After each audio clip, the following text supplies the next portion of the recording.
En este momento, chicos y chicas, vamos a hacer el sonido de la letra S.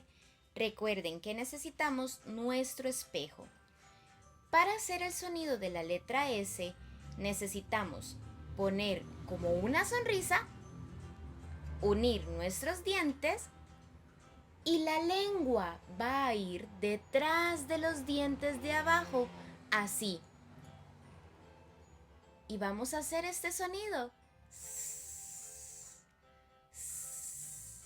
Muy bien, ahora lo vamos a combinar con las vocales. La S con la A suena sa. La S con la E, se. La S con la I, si.